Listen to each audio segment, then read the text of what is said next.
আজকে যে রেসিপিটা শেয়ার করব এটা হচ্ছে পাস্তা। ছোট বড় আমাদের সবারই কিন্তু পাস্তা খুবই পছন্দ, আর যদি সেটা হয় রেস্টুরেন্টের স্বাদের পাস্তা। হ্যালো ফ্রেন্ডস, আসসালামু আলাইকুম। কেমন আছেন সবাই? আলহামদুলিল্লাহ, আমরা বেশ ভালো আছি।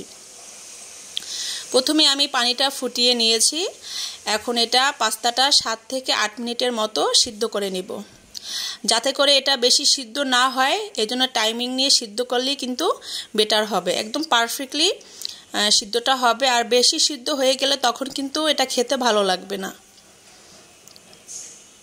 এই যে এই পর্যায়ে আমি একটু ভালো করে নেড়েচেড়ে দিয়ে দিচ্ছি। আমি কিন্তু এখানে একটু হালকা লবণ আর একটু সামান্য খাবার তেল ইউজ করেছি, যাতে করে পাস্তাটা ঝুরঝুরে থাকে। আর এখন আমি 3টে টমেটো একটু কেটে নিয়েছি, মানে হালকা করে 4 ভাগ করে কেটে নিয়েছি, যাতে করে পরবর্তীতে আমাদের স্কিনটা তুলতে সুবিধা হয়। এটা আমি বেশিক্ষণ সিদ্ধ করব না, এটা স্কিনটা একটু আলাদা হয়ে গেলে আমি তুলে নেব। এই পর্যায়ে কিন্তু আমার টমেটোটা কিন্তু প্রায় সিদ্ধ হয়ে গিয়েছে। আমি এখন তুলে একদম ঠান্ডা পানিতে কিছুক্ষণ ভিজিয়ে রাখবো। এই তো দেখেন স্কিনটা কি সুন্দরভাবে উঠে যাচ্ছে। আর এইটা কিন্তু পাস্তার স্বাদটা কিন্তু আরও বাড়িয়ে দেয়। টমেটোটার সসটা এভাবে তৈরি করে নিলে খুবই মজা হয়। আমি যখনই পাস্তা তৈরি করি এভাবে টমেটোটা দেওয়ার চেষ্টা করি। আর যখন অফ সিজনে তখন তো আর কিছু করে না, তখন শুধু টমেটো সসটাই আমি দিয়ে দেই। এখন আমি এটা ব্লেন্ড করে নিব, একদমই ব্লেন্ডে লিকুইড করে নিব, যেন ভালো করে লিকুইড হয়ে যায়। এখন আমি তৈরি করব ক্রিমি, মানে সাদা সস। এজন্য কিন্তু প্রথমে একটু বাটার দিয়েছি। আমি এটা ভিডিও স্কিপ হয়ে গিয়েছে, এটা ভিডিও করা হয়নি। বাটারের সাথে আমি 2 টেবিল চামচ পরিমাণে ময়দা দিয়েছি। এর বেশি কিন্তু দেওয়া যাবে না, তাহলে কিন্তু আরও বেশি পরিমাণে হয়ে যাবে, যেটা একদম খেতে ভালো হবে না।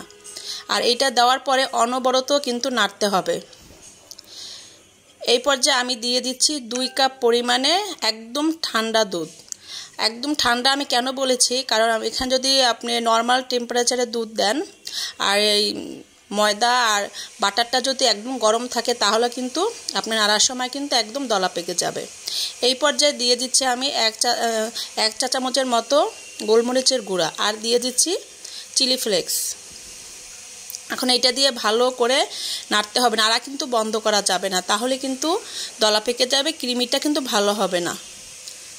দেখেন আমার ক্রিমিটা কত সুন্দর হয়েছে।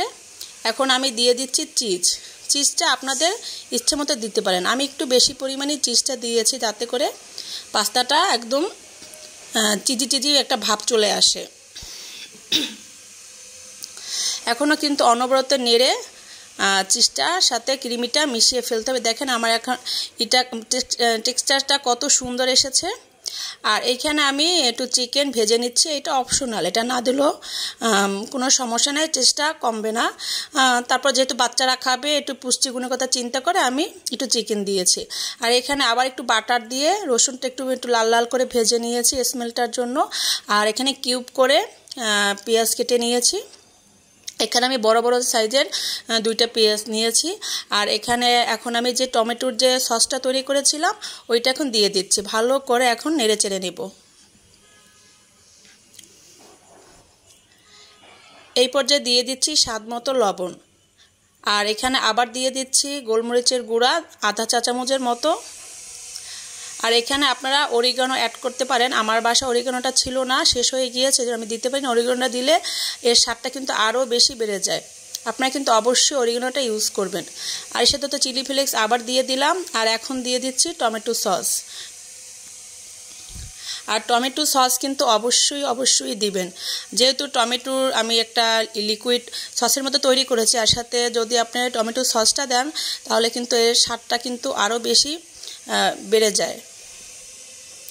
এই তো এখন চিকেনগুলো দিয়ে দিচ্ছি। আর আপনারা এখানে চাইলে ক্যাপসিকামও ইউজ করতে পারেন। আমার ক্যাপসিকাম আমার বাসায় ছিল না, এই জন্য আমি এটা দিতে পারিনি। যাই হোক, এখন কিন্তু আমি এই সসটা সেই হোয়াইট সসের ভিতরে আমি ঢেলে দিচ্ছি। এখন ভালো করে নেড়ে চেড়ে। আর আঁচ কিন্তু একদম কমানো থাকবে, বেশি আঁচ দিবেন না, তাহলে কিন্তু একদম ঘন হয়ে যাবে। এটা ভালো করে মিশিয়ে এরপর আমি এর ভিতরে পাস্তাটা দিয়ে দিব। এই যে এখন আমি পাস্তাটা দিয়ে দিচ্ছি। আর দেখেন আমার পাস্তাটা কত সুন্দর সিদ্ধ হয়েছে, একদম পারফেক্টলি। আমি এখন ভালো করে নেড়েচেড়ে হোয়াইট সসের সাথে পাস্তাটা মিশিয়ে নেব। এই তো প্রায় কিন্তু আমার পাস্তাটা হয়ে গিয়েছে। দেখেন কত সুন্দর একটা টেক্সচার চলে আসছে। এই টেক্সচার চলে আসলেই নামিয়ে ফেলবেন। এর থেকে বেশি ঘন হলে কিন্তু তখন খেতে ভালো লাগবে না। এখন আমি পাস্তাটা একটি পাত্রে ঢেলে নেব। ওয়াও, অসাধারণ! খেতে যা মজা হয়েছিল না, আপনাদের মানে এখন তো খাওয়ানো সম্ভব না, বুঝাতে পারবো না। খুবই মজা হয়েছিল।